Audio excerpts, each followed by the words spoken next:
Mamie belle, la moustache et la capucha. Sito patamilo, milata katiki punetika. Sito patamilo, milata katiki punetika. Sito patamilo, milata katiki punetika. Sito patamilo, milata katiki takatiki. Sito patamilo, milata katiki punetika. Sito patamilo, milata katiki punetika. Sito patamilo, milata katiki punetika. Mamie belle, la moustache et la capucha.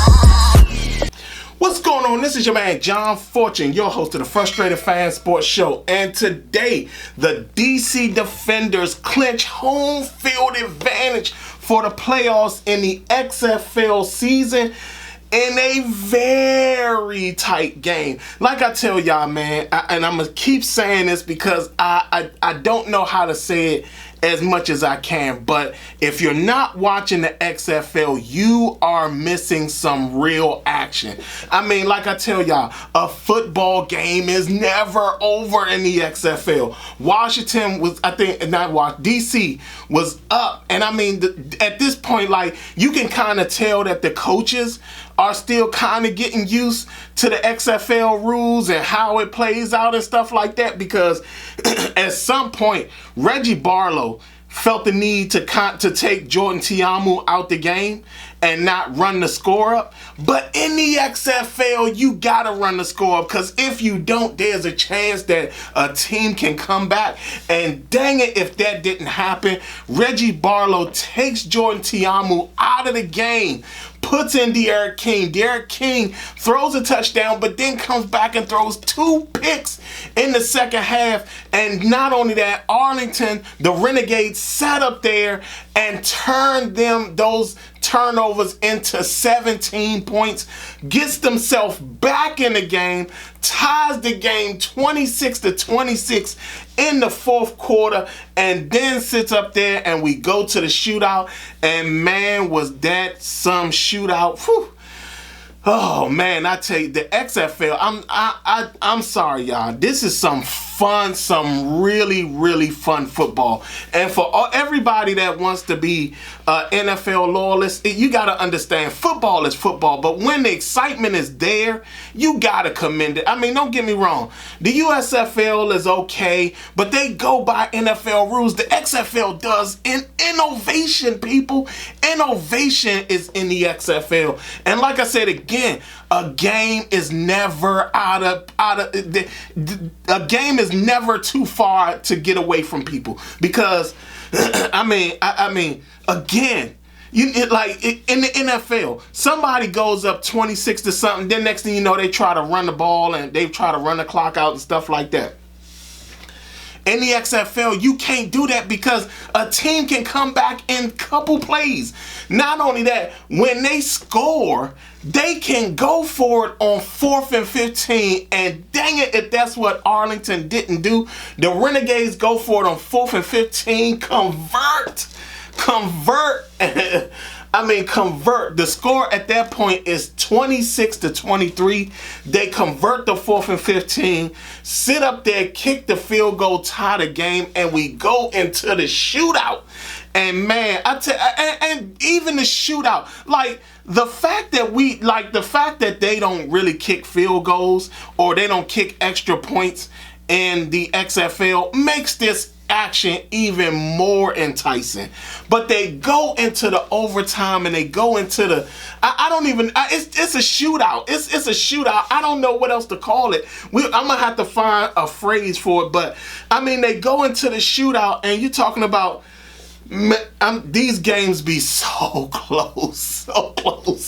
And I tell you, man, that even the overtime, it's so much action is going on, and I mean, you're just on the edge of your seat.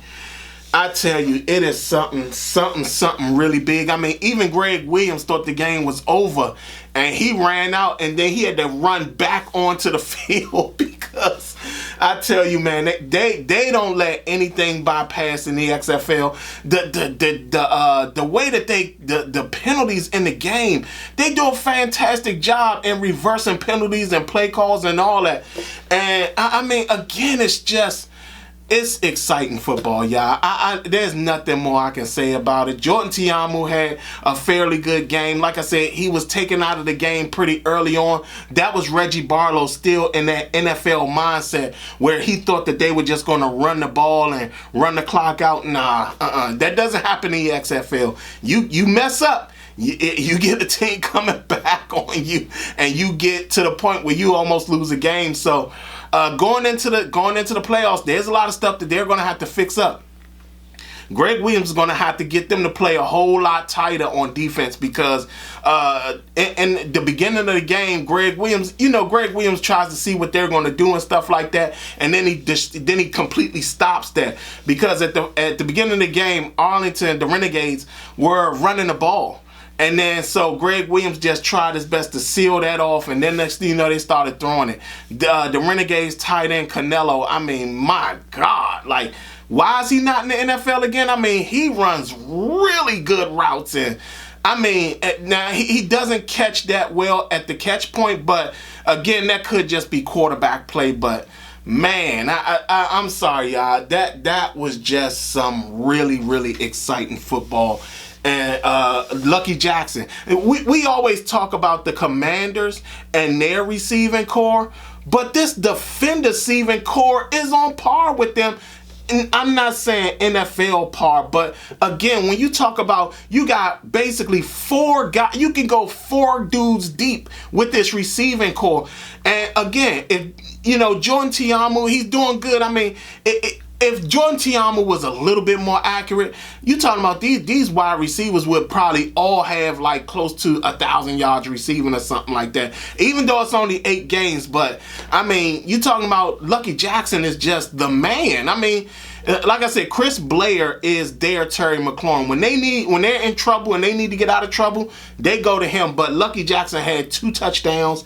And I think he had a conversion. Josh Hammond, who's the other guy, like I said, they go 4 deep at receiver. It's Lucky Jackson, Chris Blair, Josh Hammond, and Brendan Smith. They actually go 4 deep, and I think they got another guy who I haven't seen him play in a while, but and I'm not certain if he's injured or whatever. But at one point they could go 5 deep. So. Again, I mean, it's just really exciting. And like I said, the DC Defenders lock up home field advantage for the playoffs in the XFL. They have 1 more game left. I will be at that game on next Sunday. I think it's Sunday. And I will be trying to see about getting myself playoff tickets for the XFL. And I will also, when I come back, you guys will see me in Defenders garb. I have ordered my stuff for me to wear Defender stuff. So again, exciting football. The DC Defenders beat the Arlington Renegades 28. I think it was 28-26 in the shootout. Like I can't say enough about the shootout, man. I love it. I absolutely love the shootout portion of the overtime. That keeps the excitement in the game. Oh, man, the NFL needs to adopt some of these rules. I understand that there's some people who don't want to adopt it, but 4th and 15, that 4th and 15 is some serious stuff, man. I mean, you get one chance to change the outcome of a game, man. That is huge. But y'all tell me what y'all think. Are y'all excited for the upcoming playoffs for the XFL? I think the Battlehawks and the Sea Dragons are playing now. The Battlehawks and Sea Dragons are playing while I'm talking to you guys. They're playing.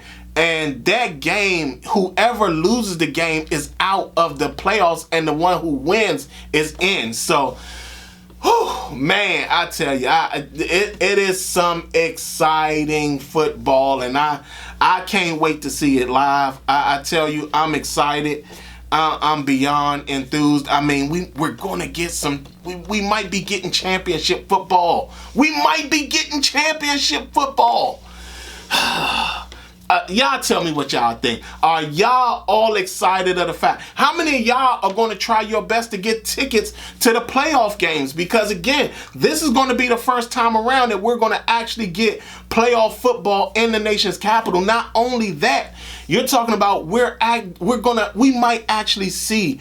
I mean, today's crowd was packed. They sat up there and said that the stadium was sold out. It didn't look sold out, but I'm pretty sure that when the playoffs come around, that stadium will be full to capacity. But y'all tell me what y'all think. Are y'all excited about the championship football or the possible championship football that will be played in our nation's capital? Y'all tell me what y'all think.